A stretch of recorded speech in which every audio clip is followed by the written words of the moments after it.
धन्यवाद अध्यक्ष महोदय जी, आपने मुझे इस विषय पर बोलने का मौका दिया। कुछ दिनों पहले हम राम मनोहर लोहिया अस्पताल गए थे। पुलिस लाठीचार्ज में घायल दिल्ली की उस छात्र की स्थिति जानने के लिए जो आईसीयू में अपनी जिंदगी की सबसे बड़ी लड़ाई लड़ रही है।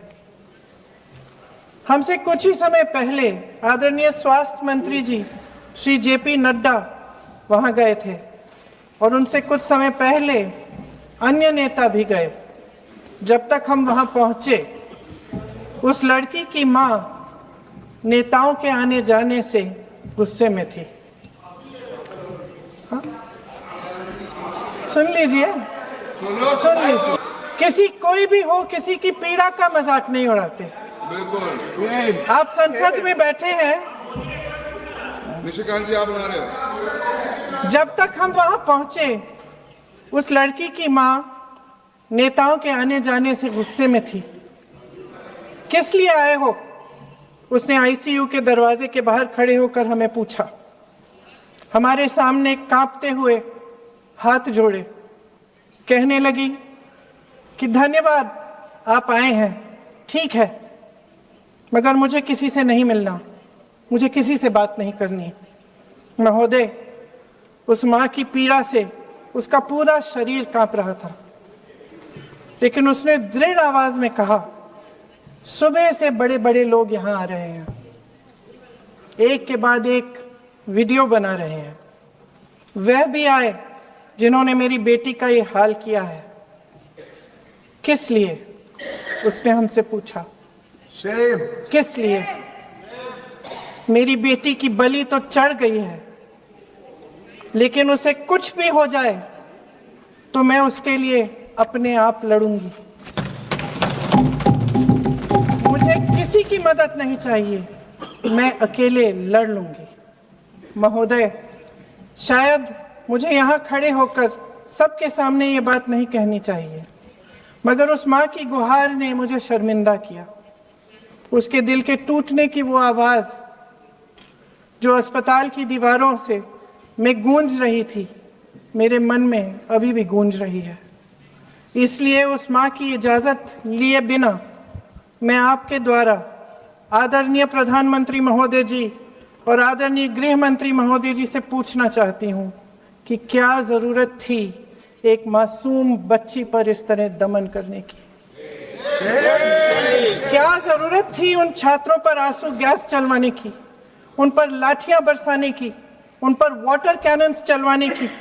क्या जरूरत थी उन नौजवान लड़कियों को जलील करते हुए उनके कपड़े फाड़ने की, उनको बेरहमी से गंदी तरह पिटवाने की? देश के युवाओं पर पैलेट गन्स और AK-47 चलवाने की क्या आवश्यकता थी?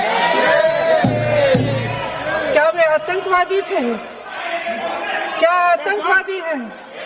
टेररिस्ट हैं? हाँ, कांग्रेस बोल रही है। हाँ, कांग्रेस बोल रही है। जवाब दीजिए, जवाब दीजिए। कांग्रेस बोल रही है, जवाब मांग रही है, जवाब दीजिए। कौन जवाब देगा? गृह मंत्री जी जवाब देंगे। किसने ऑर्डर दिया? किसने ऑर्डर दिया पैलेट गन्स चलाने के लिए? किसने ऑर्डर दिया? आपके माध्यम से मैं पूछती हूं अध्यक्ष महोदय, किसने ऑर्डर दिया? प्रधानमंत्री जी ने दिया? गृह मंत्री जी ने दिया? जवाब देंगे? पूरा देश पूछ रहा है, सिर्फ कांग्रेस पार्टी नहीं पूछ रही है, पूरा देश पूछ रहा है। अध्यक्ष महोदय, देश के माता पिता पूछ रहे हैं, छात्र पूछ रहे हैं, अध्यापक पूछ रहे हैं, पूरा देश आज ये पूछ रहा है। और आपकी जिम्मेदारी बनती है कि आप इस सवाल का जवाब दें। क्यों डरते हैं आप इस देश के नौजवानों से? क्यों डरते हैं आप इस देश की बुलंद आवाज से? और उस आवाज को दबाने का हक आपको किसने दिया है? महोदय, ये सदन यहाँ बैठे हुए सांसदों की जागीर नहीं है, ये इस देश की अमानत है। यहाँ बैठे हम सब इस देश की जनता, इस देश के युवाओं, बुजुर्गों, गरीबों, अमीरों और सब धर्मों, सब वर्गों के देशवासियों के सेवक हैं। हम उनके प्रतिनिधि हैं और ये सत्ता हमें उन्होंने ही दी है। इस देश का संविधान हमारी सर आंखों पे, इस देश का लोकतंत्र सर्वोपरि है। इसे ध्वस्त करना पाप है। यह करोड़ों जनता हमसे सिर्फ एक चीज मांगती है, जवाबदेही। इंग्लिश में इसे अकाउंटेबिलिटी कहते हैं। हमें सत्ता देकर, हमें यहां तक लाकर सिर्फ उसकी ये गुहार है कि जो हम करें उसकी भलाई के लिए करें, और अगर उनके साथ अन्याय हो तो हम उनके प्रति जवाबदेह बने और उन्हें न्याय दिलवाएं। पिछले दिनों हजारों बच्चे सड़क पर उतरे। उन्होंने अपनी पीड़ा व्यक्त की। गांधी जी के दिखाए हुए रास्ते पर अहिंसा और सत्य को अपने दिलों में रखते हुए, गाते मुस्कुराते हुए शांतिपूर्वक प्रदर्शन किया। लोकतंत्र के सबसे पवित्र सिद्धांत के तहत उन्होंने अपनी आवाज उठाने का अधिकार कायम किया। ये उस भारत के बच्चे हैं जो गांव में रहते हैं, जो महानगरों में रहते हैं, जो छोटे कस्बों में, छोटे शहरों में रहते हैं, जहां माँ अपने गहने बेच देती है, पिता अपनी जमीन गिरवी रख देता है, एक परिवार अपनी पूरी जिंदगी की कमाई बच्चे के सपने पर खर्च देता है। और अब उन्हीं बच्चों को लगने लगा है कि आज इस देश में मेहनत से ज्यादा बेईमानी मायने रखती है, मेरिट से ज्यादा पैसा मायने रखता है। तब सिर्फ एक छात्र नहीं हारता, उम्मीद हारती है।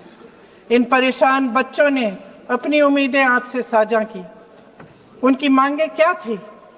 कि पेपर लीक करके उनके साथ जो बार बार अन्याय किया जा रहा है उस पर कार्रवाई की जाए, कि जो सिस्टम उनके भविष्य को कुचल रहा है उसे सुधारा जाए, कि जो माफिया उन्हें घेरे हुए है उसे हटाया जाए, कि जिस मंत्री के कार्यकाल में यह सब हुआ वह इस्तीफा दे, कि उन पर बर्बरता करने वालों पर कार्रवाई की जाए और उसके लिए माफी मांगी जाए। बस यही उनकी मांग थी ना, कि जो शिक्षा और स्वतंत्र अभिव्यक्ति का अधिकार उन्हें संविधान ने दिया है उसे कायम रखा जाए। महोदय, हमारे एजुकेशन सिस्टम में कुछ समय से बहुत खामियां भर चुकी हैं। बच्चों पे जो प्रेशर डाला जाता है उसकी वजह से सैकड़ों बच्चों ने आत्महत्या कर डाली है। उससे भी ज्यादा बच्चे डिप्रेशन में डूब रहे हैं। परिवारों पर बच्चों को पढ़ाने लिखाने के लिए घूस, capitation fees, tuition fees, coaching fees आदि के घिनौने दबाव हैं। लोन लेने पड़ते हैं, सामान बेचना पड़ता है, और उसके बावजूद कोई गारंटी नहीं कि उनके बच्चों के भविष्य मजबूत बन पाएंगे, क्योंकि बेरोजगारी चरम पे है। इस सरकार ने रोजगार पैदा करने वाले सभी सेक्टर्स को लगातार कमजोर किया। एग्जामिनेशन सिस्टम खुद फेल हो गया है। पिछले दशक में 152 पेपर लीक हुए, 750 करोड़ छात्र प्रभावित हुए, मगर एक भी दोषी, एक भी माफिया को सजा नहीं।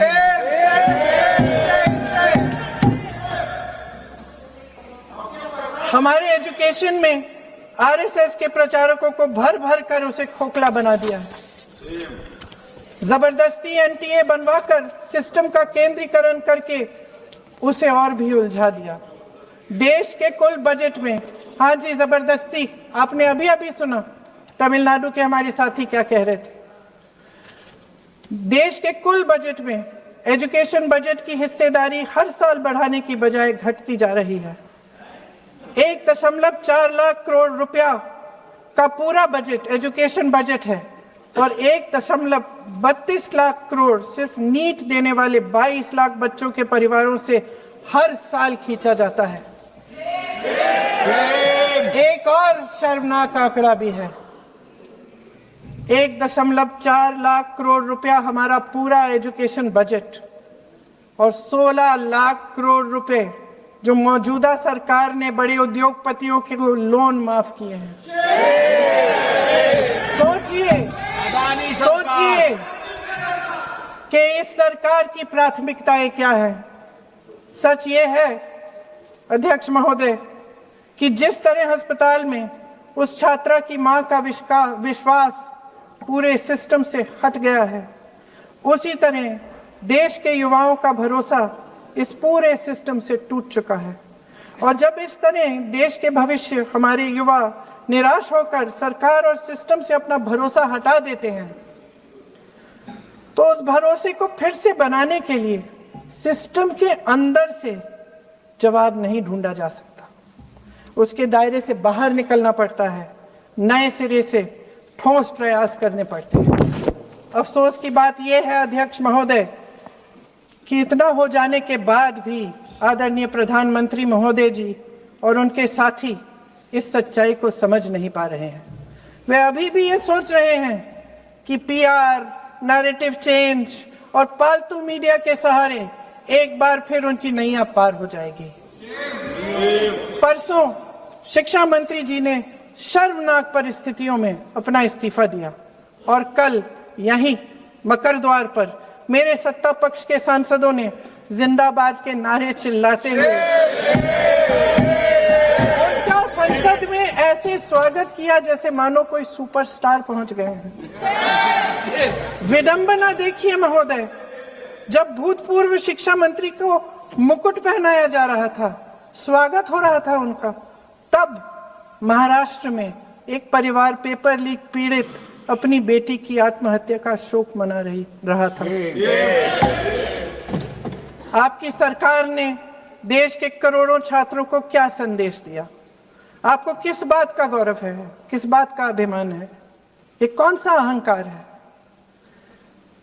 जहां आंखों में शर्म होनी चाहिए, वहां बेशर्मी और स्वागत के नगाड़े बजाए रह रहे हैं। एक तरफ मातम है, दुख है, यहाँ फूल माला डाल रहे हैं। कोई आप पर कैसे यकीन करे?